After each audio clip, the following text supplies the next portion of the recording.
TSH, it's secrete thyrotropin releasing hormone. For ACTH, it's secrete for corticotropin releasing hormone. For gonadotropin, it's secrete gonadotropin releasing hormone. And for prolactin. So if you see that for all the hormones of anterior pituitary, there are a releasing hormone. For prolactin, there is specific. So the question is asked, which hormone of anterior pituitary is only under the elliptic? Whole answer is prolactin. But read carefully. If they ask the question, which hormones of anterior pituitary are under elliptic control, then even growth hormone will come, because growth hormone is also under. Okay? So we will discuss the important hormones among them. Starting with gonadotropin releasing hormone. Gonadotropin is hormone has been named as it will release one from. How it is when it is given in pulsatile. When we give GnRH in pulsatile manner,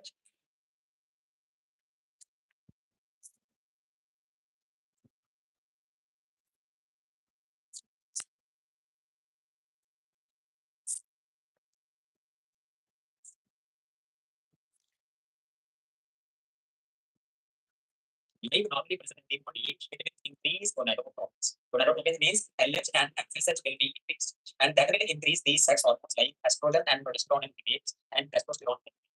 On the other hand, if we give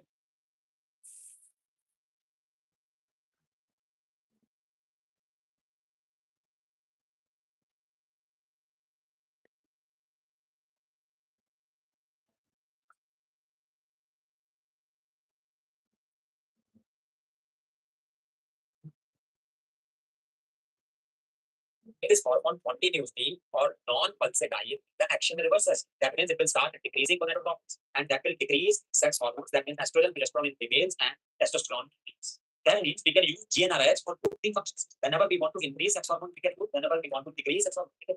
Where we want to decrease Here we want to increase sex hormones. We want to increase sex hormones in hypogonadism, particularly hypogonadism. We want to increase in anaphylactic. Remember, ovulation requires energy. If LH is not there, so if increasing LH, it can use fertility. Delayed.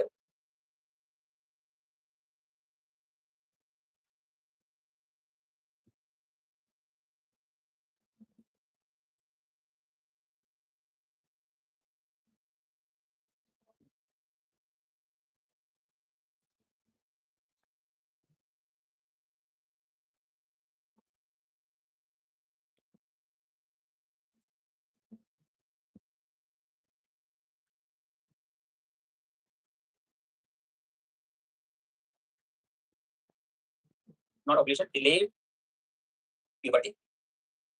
So we can use it in delayed puberty, and we can anticipated test. So all these we want to increase, but we can also use decrease sex hormones. Like in case of prostate cancer, in cancer we want to decrease testosterone. And precocious puberty. Here all we want to decrease sex hormone, so we can use here, but in so in these indications we use in pulsatile manner. In these we use in continuous.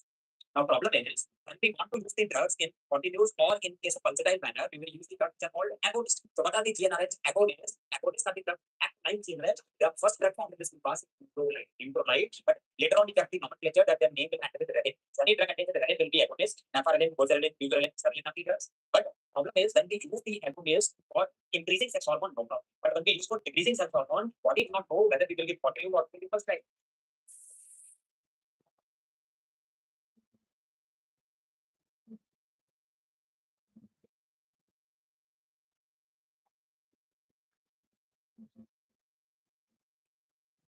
So initially the sex hormones increased, the symptoms worsen out. That is known as flare up reaction. When we give agonists, particularly for these indications, that is decrease sex hormones, initially the symptoms worsen. That is called as flare up reaction. So to avoid this flare up reaction, we put GnRH antagonists. So antagonists will decrease right from the beginning, and then name will enter with the relics. So remember, valens are agonists, relics are antagonists. That's like saprolrelics, gabi, ava, and dagarelics. These all are antagonists, and they will not cause flare up reaction. No flare up reaction, but they use to decrease sex hormone because they cannot take. All the agonists antagonists we have mentioned, they are effective. They are not effective to it. They are not effective to it. Latest we are doing a drug called elabolics. Elabolics also the name and the lyrics. That means it is like relics, that means GnRH antagonist, and it is saying that is GnRH antagonist, which can be given.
orally, and it is approved for pain due to endometriosis. Elagolix is approved for pain due to endometriosis. Okay, so these are important points regarding the gonadotropin releasing. Moving to second hormone, growth hormone inhibiting hormone. The other name of this hormone is somatostatin. Growth hormone inhibiting hormone is nothing but somatostatin. And the important uses of somatostatin in amla contain first four letters SOMA. SOMA. What are the uses? S means secretory dilute, particularly if it is due to carcinoid syndrome or DIPO. So it inhibits the release of serotonin or BIP. Esophageal varices because it causes vasoconstriction, malignancy of endocrine pancreas, particularly insulinoma or glucagonoma. It inhibits the release of insulin and glucagon. So insulinoma, glucagonoma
we can use, and acromegaly to inhibit the release of growth hormone. So we can use it acromegaly. Now, somatostatin is short acting. So we use a drug. It stimulates these receptors. The name of the drug is octreotide. So octreotide is nothing but a long acting somatostatin. So all are the users of octreotide. These are the users of octreotide, and these drugs, the name and the type, even is not effective orally, it is given by subcutaneous. So octreotide is given subcutaneous. Okay, so that is about the second hormone.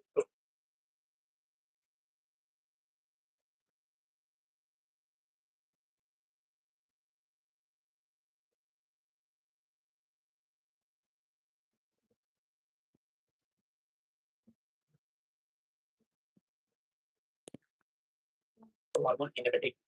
Then, if we want to discuss acromegaly, after due to excessive growth of the person will work for chain and all the time. And two methods of way we can decrease growth hormone or we can block growth hormone receptor. So the drugs which decrease growth hormone, they are of two types, oral and injectable. Injectable drug we just discussed, it is optreotide.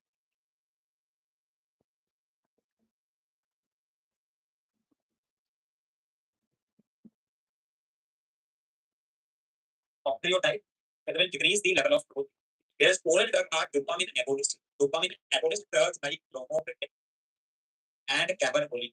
Cabergoline. These are the drugs which stimulate dopamine receptor in the hypothalamus and lead to decrease in growth hormone. So they can be controlled. So then second, which is growth hormone receptor blocker. Do not decrease the level, but it is growth hormone receptor antagonist. It is blocking the receptor of growth hormone. The name of this drug is prednisolone.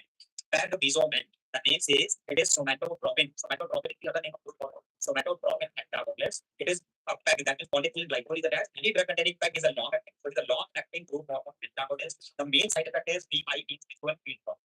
The major side effect is visual field defects with peptide. This is also ejected. But only oral drugs will be dopamine agonists. So that is the treatment of mental. Moving to the last hormone inhibiting the endocrine system, prolactin inhibiting hormone. Prolactin inhibiting hormone is nothing but a dopamine. Hypothalamus secrete dopamine. It stimulates AT receptor that decreases.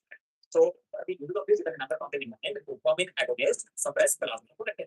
We stimulate AT receptor, plasma prolactin decreases. So the mnemonic says dopamine D for diabetes mellitus. That drug which is approved for this indication is bromocriptine. Bromocriptine is given early in the morning, just above awakening to treat type 2 diabetes. Agonist, K for acromegaly. We discussed they are oral drug for acromegaly. Suppress means they suppress the lactation. They no prolactin is required for milk secretion. They decrease prolactin.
So lactation can be suppressed. P for plasma, P for Parkinsonism, number for Parkinsonism, we want to be suppressed, and prolactin obviously level hypermobility.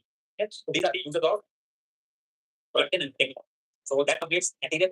Now moving to posterior pituitary. Posterior pituitary is oxytocin and vasopressin. Starting with the oxytocin. Oxytocin has two main functions. One, it contracts the uterus. It has oxytocin. Second, it causes milk ejection, not secretion. Milk ejection. It's a milk ejecting. So then we want to stimulate the contraction of uterus. Oxytocin means to induce the contraction of this labor.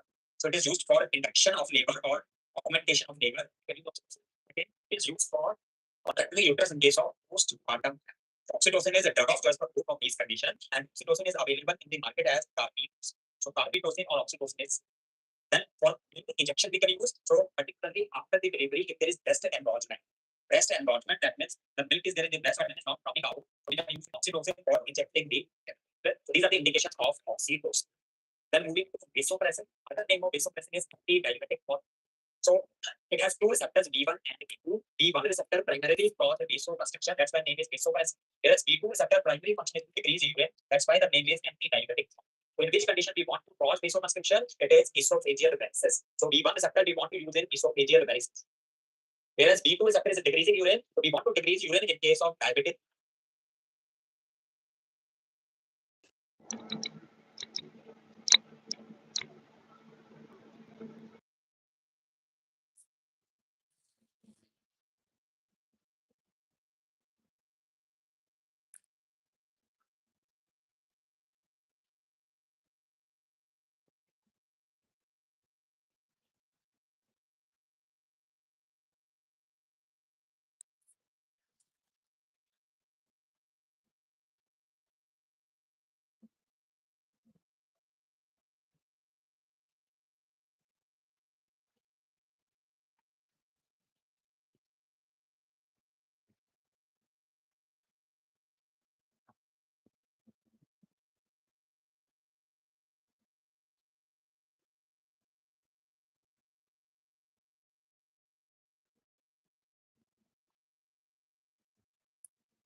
Hi, good evening. So